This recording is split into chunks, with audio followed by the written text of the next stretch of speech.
আসসালামু আলাইকুম। 18 বাংলা সংবাদে সবাইকে স্বাগত জানাচ্ছি। আমি ভাবনা আহমেদ। শুরুতেই বিআরবি কেবল সংবাদ শিরোনাম। নতুন মার্কিন শুল্ক নীতি নিয়ে কিছুক্ষণের মধ্যে যমুনায় বৈঠকে বসবেন প্রধান উপদেষ্টা ডক্টর মোহাম্মদ ইউনূস। যোগ দেবেন উপদেষ্টা, ব্যবসায়ী ও অর্থনীতিবিদরা। ইউনূস মোদি বৈঠক নতুন বাংলাদেশের সাথে ভারতের মানিয়ে নেওয়ার প্রস্তুতি বলছেন বিশেষজ্ঞরা। শেখ হাসিনা সহ অমীমাংসিত ইস্যুর সমাধান চাইবে ঢাকা, দিল্লির আকাঙ্ক্ষা গ্রহণযোগ্য নির্বাচন। ঈদ কেনাকাটায় আর রেকর্ড প্রবাসী আয়, অর্থনীতির পালে হাওয়া, রাজনৈতিক স্থিতিশীলতা ও আইন শৃঙ্খলা পরিস্থিতি স্বাভাবিক থাকলে আরও বাড়ত বলছেন বিশ্লেষকরা। ট্রেন, বাস ও লঞ্চে ঢাকামুখী মানুষের ঢল, মহাসড়কে নেই যানজট, রাজধানী ফিরছে চিরচেনা রূপে। কাল খুলছে সরকারি অফিস।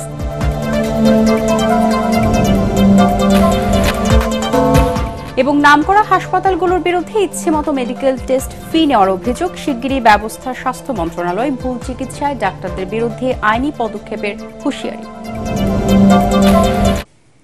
শুনছিলেন বিআরবি কেবল সংবাদ শিরোনাম। এবারে বিস্তারিত। বাংলাদেশি পণ্যে মার্কিন যুক্তরাষ্ট্রের নতুন করে শুল্ক আরোপ নিয়ে আলোচনা করতে জরুরি বৈঠক ডেকেছেন অন্তর্বর্তী সরকারের প্রধান উপদেষ্টা ডক্টর মোহাম্মদ ইউনূস। সন্ধ্যা 7:30টায় রাষ্ট্রীয় অতিথি ভবন যমুনায় এই বৈঠক অনুষ্ঠিত হবে। এতে অর্থনীতিবিদ, রপ্তানিকারক, শীর্ষ ব্যবসায়ী নেতা, বিশেষজ্ঞ, উপদেষ্টা পরিষদের সদস্য সহ সরকারি কর্মকর্তারা অংশ নেবেন। এর আগে বৃহস্পতিবার বিশ্বের 2 শতাধিক দেশের সাথে বাংলাদেশি পণ্যের উপর 37% হারে শুল্ক আরোপ করে আমেরিকা। এছাড়াও আগামীকাল অর্থ উপদেষ্টা ব্যবসায়ীদের সাথে সচিবালয়ে আলাদা করে ব্যবসায়ীদের সাথে একই ইস্যুতে আলোচনা করবেন বলেও জানা গেছে। যে পদক্ষেপটাই নেবেন সেটা খুবই ব্যবসা বান্ধব হবে এবং সেটার আলোকে আমরা বলতে পারি যে ইউএস এবং পুরো বিশ্বে যে সমস্ত দেশে আমাদের এক্সপোর্ট হয়, প্রত্যেকটা দেশে আমাদের এক্সপোর্টটা আরো বেটার হবে। বিমস্টেক সম্মেলনে ডক্টর ইউনূস ও নরেন্দ্র মোদির বৈঠক বাংলাদেশের নতুন বাস্তবতার সাথে ভারতের খাপ খাইয়ে নেওয়ার প্রস্তুতি বলে মনে করছেন বিশেষজ্ঞরা। তারা বলছেন এর মাধ্যমে আওয়ামী লীগকে আঁকড়ে না ধরে সামনের দিকে এগিয়ে যাওয়ার পরিকল্পনা করছে ভারত। তবে 7 সিস্টার ও সংখ্যালঘুদের নিরাপত্তা সহ বাংলাদেশ অন্তর্ভুক্তিমূলক নির্বাচনের আকাঙ্ক্ষাও বৈঠকে স্পষ্ট করেছে দিল্লি। ইমদাদুল্লাহ বাবু রিপোর্ট। 5 আগস্ট রাজনৈতিক পট পরিবর্তনের পর বাংলাদেশের পক্ষ থেকে কয়েকবার চেষ্টা করেও ভারতের প্রধানমন্ত্রী নরেন্দ্র মোদির সাথে বৈঠক আয়োজন করা সম্ভব হয়নি। 7 মাসে 3 বারের চেষ্টায় থাইল্যান্ডের ব্যাংককে শেষ হওয়া বিমস্টেকের 6ষ্ঠ আসরে প্রথমবারের মতো কথা হয় এই 2 নেতার। বিশেষজ্ঞরা বলছেন আওয়ামী লীগ সরকার পতনের পর এই বৈঠকে ভারত বাংলাদেশ সম্পর্কে নতুন দৃষ্টিভঙ্গি তৈরি করেছে। আন্তর্জাতিক ক্ষেত্রে সুপরিচিত ব্যক্তিত্ব, উনি বারবার দেখা করতে চেয়েছেন, বারবার দেখা করতে চাইছে না। এটা কিন্তু বিশ্বের নজরে রেখেছে। 150 দূতাবাস আছে দিল্লিতে, তারা ওয়াচ করছে। সুতরাং ভারত বিশ্বে বদনামের যেন রক্ষা করার জন্য এই সময় করেছে। হ্যাঁ, আমরা দেখা করেছি, আমরা আলাপ করেছি। আমরা এখন আশা করব যে ভারত কিছুটা হলেও নমনীয় হবে। বাংলাদেশ পরিবর্তিত হচ্ছে। ভারত এই উপলব্ধিটা যদি করে, তারা পজিটিভলি এনগেজ থাকতে চায়, কনস্ট্রাকটিভলি আমাদের সাথে কাজ করতে চায়, আমরাও তাই চাই। আর তাদের সমস্যা আমাদেরও সমস্যা, কারণ আমরা ভৌগোলিকভাবে এমন জায়গায় অবস্থিত, একজন আরেকজনকে ছেড়ে থাকা মুশকিল। প্রধান উপদেষ্টা মহোদয় বলেছেন যে আমরা ভারতের সাথে সম্পর্ক চাই সম্মানজনক এবং সমতার ভিত্তিক। কাজেই ভারত যদি এই মৌলিক বিষয়গুলো, নীতিগত অবস্থানগুলোকে মেনে নেয়, আমি মনে করব সম্পর্ক স্বাভাবিক হওয়ার একটা সুযোগ তৈরি হয়েছে। বৈঠকে বাংলাদেশের পক্ষ থেকে গঙ্গা চুক্তি নবায়ন, অমীমাংসিত তিস্তা ইস্যু এবং শেখ হাসিনাকে ফেরত দেওয়ার বিষয়টি তুলে ধরা হয়। জাতিসংঘের হিউম্যান রাইটস কমিশন একটা রিপোর্ট দিয়েছে হাসিনার উপরে। India is not in a very comfortable position, তাই না? তবে হাসিনার প্রত্যাবর্তন ভারত করবে বলে আমার মনে হয় না। বাংলাদেশের রাজনীতি কোন দিকে যাচ্ছে এখন, ইলেকশন কখন হবে, ইলেকশনে কারা আসবে, সেই হিসেবে বাদ ক্যালকুলেশন করে বাদকে স্লোলি হয়তো আগাবে। সহসা তাদের যে পরিবর্তন হবে বলে মনে হয় না। যদি তাই হতো তাহলে কিন্তু সংখ্যালঘু ব্যাপারটা তারা সামনে নিয়ে আসতো না। 2টা বিষয় ওখানে এসছে যে তিনি ওখানে বসে যেসব বক্তব্য দিচ্ছেন, যেগুলো বাংলাদেশের অভ্যন্তরে জটিলতা তৈরি করছে, এটা বন্ধ করার জন্য তিনি অনুরোধ করেছেন ভারতের প্রধানমন্ত্রী। আর বাংলাদেশের দিক থেকে বলা হয়েছে যে তাকে আমরা চাই। তবে যেহেতু প্রধানমন্ত্রীর বিষয়, তো এখানে তো আইনি বিষয় থাকবে, রাজনৈতিক বিষয় থাকবে, সেই বিষয়গুলো আমার ধারণা এখানে সিদ্ধান্ত গ্রহণের জায়গায় আসবে। এবং তাদের দিক থেকে সিদ্ধান্ত তারা বিভিন্ন বিষয় বিবেচনা করে সিদ্ধান্ত নেবেন। এ অবস্থায় প্রধান উপদেষ্টা ডক্টর মোহাম্মদ ইউনূস ও প্রধানমন্ত্রী নরেন্দ্র মোদীর মধ্যকার আলোচিত বিষয়গুলো নিয়ে ভবিষ্যৎ আলোচনার জন্য পররাষ্ট্র মন্ত্রণালয়ের কূটনৈতিক প্রস্তুতি জরুরি বলেও মনে করছেন বিশ্লেষকরা। ইমদাদুল্লাহ বাবু, ATN বাংলা, ঢাকা। কেনাকাটা আর রেকর্ড প্রবাসী আয়ে ঈদ উৎসবে গতি ফিরেছে দেশের অর্থনীতিতে। শুধু কেনাকাটা হয়েছে ৬০ থেকে ৭০ ভাগ। দোকান মালিক সমিতির প্রাথমিক হিসেবে আগের তুলনায় কিছুটা কমলেও এবছর ঈদ উল ফিতর ব্যবসা হয়েছে প্রায় ১.৫ লাখ কোটি টাকা। আর ঈদের ছুটির আগে গত মাসের ২৬ দিনে রেমিট্যান্স এসেছে প্রায় $৩ বিলিয়ন। বিশ্লেষকরা বলছেন, রাজনৈতিক স্থিতিশীলতা ও আইন শৃঙ্খলা পরিস্থিতি স্বাভাবিক থাকলে এর পরিমাণ বাড়ত আরও কয়েক গুণ। শারফুল আলমের রিপোর্ট। ঈদ উৎসব মানেই ব্যবসা বাণিজ্য তথা অর্থনীতির গতি। গরিব ধনী সবাই নিজেদের সাধ্যমতো ঈদের কেনাকাটা করে থাকেন। আবার বছরের যে কোনো সময়ের চেয়ে রমজান মাসে ইফতার উপকরণ থেকে শুরু করে পোশাক সব ক্ষেত্রেই বাড়ে কেনাকাটার পরিমাণ। বাংলাদেশ দোকান মালিক সমিতির প্রাথমিক হিসাবে এবারের ঈদে তুলনামূলকভাবে অন্য বছরের চেয়ে কেনাকাটার পরিমাণ কমেছে। তবে এরপরও ১,২০ কোটি থেকে ১.৫ লাখ কোটি টাকার কেনাকাটা হয়েছে এবারের ঈদে। লক্ষ্যমাত্রা 60 to 70% অর্জন করতে পেরেছি। এবার দ্রব্যমূল্য যথেষ্ট নিয়ন্ত্রণে ছিল, ভোক্তা সাধারণের ক্রয় ক্ষমতাও কিছুটা বেড়েছে। যদি এইভাবে ব্যবসা বাণিজ্য চলতে থাকে, আশা করি ইনশাল্লাহ আমাদের অর্থনীতি পুনরায় ঘুরে দাঁড়াবে। ঈদ উৎসবে পিছিয়ে ছিলেন না প্রবাসীরাও। পরিবার পরিজনের জন্য ঈদ উৎসবকে রাঙাতে তারাও আগের যে কোনো সময়ের চেয়ে বেশি পরিমাণ অর্থ দেশে পাঠিয়েছেন। বাংলাদেশ ব্যাংকের তথ্য বলছে, ঈদের ছুটির আগে মার্চ মাসের প্রথম ২৬ দিনে দেশে এসেছে প্রায় $৩ বিলিয়ন প্রবাসী আয়। রেমিটেন্স প্রেরণের জায়গার ক্ষেত্রে আগে যে ধরনের ডকুমেন্টেশনের যে বিষয়টি, সেটি মাঝখানে অনেক ফ্লেক্সিবল করা হয়েছিল এবং সেটির সুবিধা নিয়ে অনেক ধরনভাবেই হয়তো দেশে অর্থ আসছে। যৌক্তিকভাবেই একজন রেমিটার পাঠাচ্ছেন কিনা, তার আয়ের উৎস কিনা কোনো অপ্রদর্শিত আয়ের অর্থটি যেন দেশে এসে বৈধ না হয়ে যায়, সেই বিষয়গুলো কিন্তু দীর্ঘমেয়াদে দেখবার প্রয়োজন পড়বে। রাজনৈতিক স্থিতিশীলতা ও আইনশৃঙ্খলা পরিস্থিতি স্বাভাবিক থাকলে আগামী ঈদে কেনাকাটা পরিমাণ আরও কয়েক গুণ বাড়বে বলে মনে করছেন বিশ্লেষকরা। শারফুল আলম, ATN বাংলা, ঢাকা। নারীর টানে বাড়ি যাওয়া মানুষ ছুটি শেষে ফিরছেন রাজধানীতে। সড়কে যানজট না থাকায় অনেকটা স্বস্তিতেই ফিরছেন যাত্রীরা। তবে ট্রেনে স্ট্যান্ডিং টিকিটের বাইরেও যাত্রী ওঠায় ভোগান্তি পোহাতে হয়েছে আগে থেকে টিকিট কাটা যাত্রীদের। সদরঘাটে তুচ্ছ ঘটনাকে কেন্দ্র করে সংঘর্ষে জড়িয়ে পড়েন যাত্রী ও লঞ্চ কর্মচারীরা। এদিকে টানা ছুটি শেষে কাল খুলছে সরকারি অফিস। মিজান শাহজাহানের রিপোর্ট। দেশের বিভিন্ন প্রান্ত থেকে ঈদের ছুটি শেষে পরিবার পরিজন নিয়ে ঢাকা ফিরছেন তারা। কমলাপুর রেল স্টেশনে দেখা গেছে কর্মজীবী মানুষের উপচে পড়া ভিড়। উত্তরের জেলা দিনাজপুর ও ঠাকুরগাঁও থেকে 10 ঘন্টা জার্নি করে আসা যাত্রীরা বলেন, অতিরিক্ত যাত্রী পরিবহনের কারণে ভোগান্তি পোহাতে হয়েছে তাদের। অত্যন্ত যাত্রী দিয়ে দিচ্ছে, টিকিট নাই, হুদায় উঠে বসে আছে। রাত 10টা করছি, এখন নামছি, বুঝলেন তাহলে কি জার্নির ভিতরে আছে। এত যাত্রী ছিল, সব দাঁড়িয়ে স্ট্যান্ডিং যাত্রী, এবং ওয়াশরুমে যাওয়ার মতো কোনো ওয়ে ছিল না। রবিবার থেকে ক্লাস ল্যাবের সাথে পরীক্ষাও শুরু হয়ে যাবে। আমি জানি না আমার কয়জন সহপাঠী সঠিক সময়ে ক্লাসে অ্যাটেন্ড করতে পারবে। এবার দীর্ঘ ঈদ ছুটির কারণে অনেকে আগে ভাগে ফিরে আসায় তেমন চাপ পোহাতে হচ্ছে না মহাসড়কে। তবে যানজটের পুরানো চেহারা ছিল ঢাকা ময়মনসিংহ মহাসড়কে। পুরো যানজট রাস্তাঘাটে হয়নি, আগের চেয়ে অনেক ভালো লাগছে। শেরপুর থেকে আসছি তো, মানসিক পথে যানজট ছিল, পরবর্তীতে যানজট ছিল না।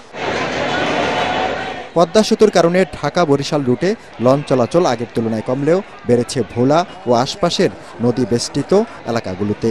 এসব লঞ্চে সামান্য ঘটনার জেরে মাঝে মধ্যেই সংঘর্ষে জড়াচ্ছেন যাত্রী ও লঞ্চ কর্মচারীরা। শুক্রবার রাতে ধীর গতিতে লঞ্চ চালানোকে কেন্দ্র করে এভাবেই সংঘর্ষে জড়িয়ে পড়েন ভোলার ইলিশা টু ঢাকাগামী একটি লঞ্চের যাত্রী ও স্টাফরা। এদিকে ফাঁকা ঢাকা মহানগরী ফিরতে শুরু করেছে চিরচেনা রূপে। টানা 9 দিনের ছুটি শেষ হলে রোববার থেকে এই শহরে মানুষের চাপ বাড়বে গাড়ির চাপ। তবে শহরের পুরোপুরি পুরনো চেহারা ফিরে আসবে 15 এপ্রিল মঙ্গলবার থেকে, অর্থাৎ পহেলা বৈশাখের পরদিন থেকে। মিজান শাহজাহান, এটিএন বাংলা, ঢাকা। একই টেস্ট কিন্তু এক এক হাসপাতালে ফি এক এক রকম। ইচ্ছে মতো ফি নির্ধারণ করছে নামকরা হাসপাতালগুলো। স্বাস্থ্য মন্ত্রণালয়ের বিশেষ সহকারী ডাক্তার সাইদুর রহমান এটিএন বাংলাকে জানান, মেডিকেল টেস্টের অযৌক্তিক ফি আদায় বন্ধে ব্যবস্থা নেবে মন্ত্রণালয়। কোন ডাক্তারের বিরুদ্ধে ভুল চিকিৎসার প্রমাণ পেলে নেওয়া হবে আইনি ব্যবস্থা। রিপোর্টে জানাচ্ছেন মাহবুব কবির চপল।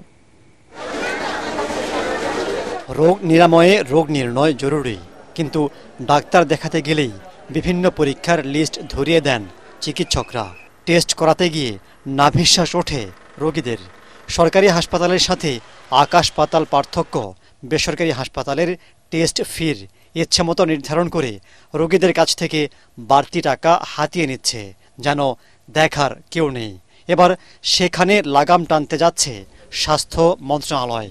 এখানে ইন্টারভেনশন করা উচিত সরকারের। আমরা মনে করি যে সরকারের নৈতিক অধিকার আছে। মানুষের যদি একটি পরীক্ষা নিরীক্ষার ব্যয় তার জন্য আনবিয়ারেবল হয়, তাহলে তো তার ডায়াগনোসিসটা পৌঁছাতে পারবেন না। সেটা তো আসলে মানুষের জীবনের সঙ্গে সম্পর্কিত একটা ব্যাপার। স্বাস্থ্য মন্ত্রণালয়ের বিশেষ এই সহকারী জানান, চিকিৎসায় ডাক্তারদের অবহেলার বিষয়টি গুরুত্বের সাথে নেওয়া হচ্ছে। অভিযোগ প্রমাণিত হলে যে কোনো চিকিৎসকের বিরুদ্ধে ব্যবস্থা নিতে হবে বিএমডিসিকে। 53 বছরে মাত্র 50টা সাজা হওয়া, অথবা যেটা নাকি পাশের দেশ বা যে কোনো দেশে, আমরা বলছি না যে সাজা হতেই হবে, কিন্তু বিচারহীনতার কারণে মানুষ আস্থা হারিয়ে ফেলছে এই প্রতিষ্ঠানটার প্রতি, এবং প্রতিষ্ঠানটা আস্থা হারানোর কারণে আসলে আমাদের যেই কর্মস্থলে নিরাপত্তা বিঘ্নিত হচ্ছে। তার পেশাগত অদক্ষতা হয়েছে কিনা, গাফিলতি হয়েছে কিনা, অবহেলা হয়েছে কিনা, মানে এগুলো তো আলাদা আলাদা শব্দ। এবং সেই জন্যে এটা নির্ধারণের জন্য বিএমডিসির এক্সপার্ট টিম, তবে তাদেরকে আসলে অনেক বেশি রেসপন্ড কুইকলি করতে পারতে হবে। তিনি জানান, ভুয়া কিংবা হাতুড়ে ডাক্তারদের বিরুদ্ধে কঠোর অবস্থানে যাচ্ছে স্বাস্থ্য মন্ত্রণালয়। দুটো ব্যাপারেই সাইড বাই সাইড চলা দরকার। একটা হচ্ছে ভুয়া চিকিৎসা বা মানহীন যারা চিকিৎসাবিদ্যা প্র্যাকটিস করছেন তাদেরকে আসলে একটা সাজার আওতায় আনা বা নিয়ন্ত্রণ করা, অথবা তাদের সিলিং টেনে দেওয়া। আরেকটা ব্যাপার হচ্ছে যে যদি আমাদের ট্রিটমেন্ট স্ট্যান্ডার্ড গাইডলাইন না থাকে, তাহলে আপনি ডেভিয়েশন হতে পারবেন না। সো আপনার একটা স্কেল তো লাগবে। সো প্রতিটা ক্ষেত্রে না হলেও মেজরিটি জায়গায় আমাদের একটা গোল্ড স্ট্যান্ডার্ড ক্রিয়েট করতে হবে, যেন গোল্ড স্ট্যান্ডার্ড থেকে কত পার্সেন্ট উনি ডেভিয়েট করলেন এটাকে তখন ধরা যাবে। আসলে ডাক্তারদের রাজনীতি থেকে দূরে থাকাই ভালো বলে মনে করছেন বঙ্গবন্ধু মেডিকেল বিশ্ববিদ্যালয়ের সাবেক এই উপাচার্য। আশা করি আমরা অতীতের ভুল থেকে শিক্ষা নেব। মাহবুব কবির চপল, এটিএন বাংলা, ঢাকা। ভারতের মুসলিম স্বার্থবিরোধী ওয়াকফ সংশোধনী বিল পাশ ও বিজেপি সরকারের মুসলিম বিরোধী পদক্ষেপের নিন্দা ও উদ্বেগ জানিয়েছে ইসলামী ছাত্র শিবির। প্রতিবাদে রাজধানীর শাহবাগে মানববন্ধনে শিবির নেতারা বলেন, ওয়াকফ সংশোধনী বিল মুসলমানদের ধর্মীয় স্বাধীনতা, অধিকার ও মালিকানা হরণ করার একটি ঘৃণ্য চক্রান্ত। তাদের আশঙ্কা, এই আইনের ফলে মুসলমানদের দান করা মসজিদ, মাদ্রাসা, কবরস্থানের মতো ধর্মীয় সম্পদগুলোতে সরকারি হস্তক্ষেপ ও দখলের পথ হল। শিবিরের কেন্দ্রীয় নেতারা ভারতের 25 কোটির বেশি মুসলমানদের স্বার্থবিরোধী তৎপরতা থেকে বিরত থাকতে বিজেপি সরকারের প্রতি আহ্বান জানান।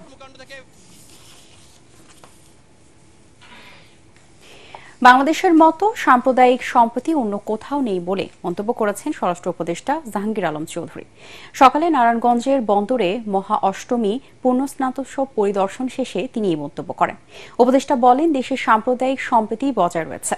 হিন্দু, মুসলিম, বৌদ্ধ, খ্রিস্টান কারো মাঝে কোনো ভেদাভেদ নেই। এদিকে মহা অষ্টমী পুণ্যস্নান উৎসবকে ঘিরে দেশ বিদেশের লাখো পুণ্যার্থীর পদচারণায় মুখরিত লাঙ্গলবন্দের পুরো এলাকা। শুক্রবার রাত 2:01 পুণ্যস্নানের লগ্ন শুরুর সাথে সাথে নদের দুপারের 18টি ঘাটে লাখো পুণ্যার্থীদের ঢল নামে। 2 দিনব্যাপী এই উৎসব শেষ হবে শনিবার রাত 12:45। বাংলাদেশের মতো এত সম্প্রদায় সম্প্রীতি কোথাও নাই। এখানকার যত সম্প্রদায় সম্প্রীতি আছে, আপনি অন্যান্য আশেপাশে দেখেন কিভাবে কি ঘটে। আমাদের দেখেন এখানে আমাদের হিন্দু, মুসলমান, বৌদ্ধ, খ্রিস্টান সব ভাই বোনেরা কিন্তু একসাথে আসছে, সবাই কিন্তু কাজ করে যাচ্ছে। মাতোয়াইল ল্যান্ডফিল এখন থেকে বর্জ্যে আগুন না জ্বালানো এবং পুড়িয়ে সীসা না গলানোর নির্দেশ দিয়েছেন পরিবেশ উপদেষ্টা সৈয়দা রেজওয়ানা হাসান। মাতোয়াইল ল্যান্ডফিল পরিদর্শন করে এই নির্দেশনা দেন তিনি। ল্যান্ডফিলের পাশে 2টি স্টিল রোলিং মিল বন্ধেরও নির্দেশ দেন উপদেষ্টা। রেজওয়ানা হাসান বলেন, অল্প সময়ের মধ্যে চাইলে এখানকার পরিবেশ দূষণ রোধ যেমন সম্ভব নয়, একই সাথে ল্যান্ডফিলও অন্য কোথাও সরিয়ে নেওয়াও সম্ভব না। কিভাবে বৈজ্ঞানিক উপায়ে বর্জ্য ব্যবস্থাপনা করে দূষণ কমানো যায় সে বিষয়ে সরকার সচেষ্ট বলেও জানান পরিবেশ উপদেষ্টা। গোটা দেশব্যাপী এই বেহাল অবস্থা। আপনি যদি এই বর্জ্যগুলো অন্যত্র কোথাও নিয়েও ব্যবস্থাপনার কথা বলেন, সেই জায়গাও তো আসলে আমাদের নাই। আমরা যে নির্দেশনাগুলো দেব সেটা হচ্ছে, যেটা বলা হলো যে আগুন দেওয়া যাবে না, বর্জ্য ব্যবস্থাপনাগুলোকে আমরা একটু নিয়মে আনতে পারি কিনা, যে প্লাস্টিক পলিথিন বর্জ্য একদিকে, পচনশীল বর্জ্য একদিকে, কাঁচ আরেকদিকে, সেভাবে করে আসলে কিন্তু সব বর্জ্য এখানে আসবে না। আমরা অলরেডি রিসাইক্লিং যারা করে তাদের সাথে যোগাযোগ করছি যে তারা কতটুকুন বর্জ্য নিয়ে যেতে পারবে, তাহলে এখানে পাইলটা কমে যাবে। এবারে আল আরফা ইসলামী ব্যাংক অর্থ সংবাদ।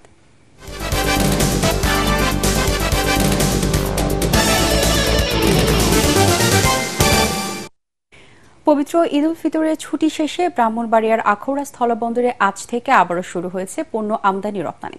তবে ছুটির সময় বন্দর দিয়ে ভারতে যাত্রী পারাপার কার্যক্রম স্বাভাবিক ছিল জানিয়েছেন সংশ্লিষ্টরা। আখাউড়া স্থলবন্দরের আমদানি রপ্তানি কারক অ্যাসোসিয়েশনের যুগ্ম সাধারণ সম্পাদক শাহনেওয়াজ মিয়া শানু জানান, ঈদ উপলক্ষে 28 মার্চ থেকে 4 এপ্রিল পর্যন্ত 8 দিনের ছুটিতে বন্ধ ছিল বন্দরের পণ্য আমদানি রপ্তানি কার্যক্রম। ছুটি শেষে আজ শনিবার থেকে যথারীতি পণ্য ওঠানামা শুরু হয়েছে। আখাউড়া স্থলবন্দর দিয়ে প্রতিদিন গড়ে 1.5 কোটি টাকার হিমায়িত মাছ, রড, সিমেন্ট, প্লাস্টিকজাত পণ্য তুলা, ভোজ্য তেল সহ বিভিন্ন পণ্য ভারতে রপ্তানি হয়। এবারে জানিয়ে দিব পার্টেক্স খেলার খবর।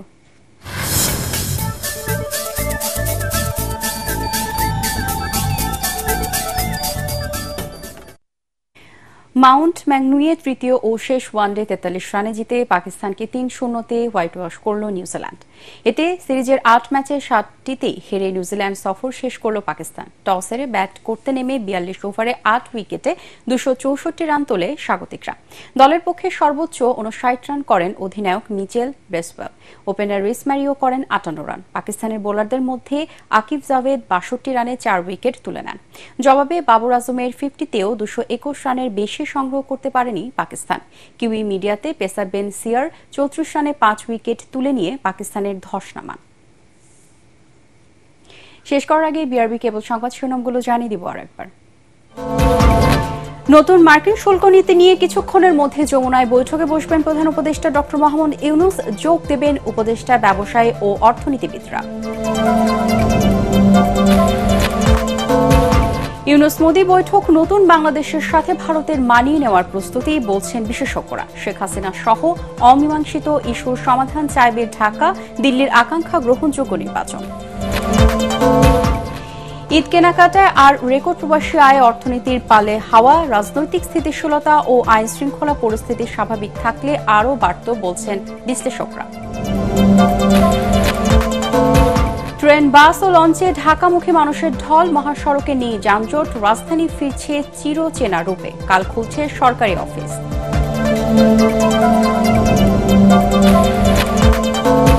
এবং নামকরা হাসপাতালগুলোর বিরুদ্ধে ইচ্ছেমতো মেডিকেল টেস্ট ফি নেওয়ার অভিযোগ, শিগগিরই ব্যবস্থা স্বাস্থ্য মন্ত্রণালয়। ভুল চিকিৎসায় ডাক্তারদের বিরুদ্ধে আইনি পদক্ষেপের হুঁশিয়ারি। পরবর্তী সংবাদ দেখার আমন্ত্রণ জানিয়ে এখনকার মতো শেষ করছি। এটিএন বাংলার সংবাদ ইউটিউবে দেখতে ব্রাউজ করুন youtube/ATN Bangla News। ধন্যবাদ সবাইকে।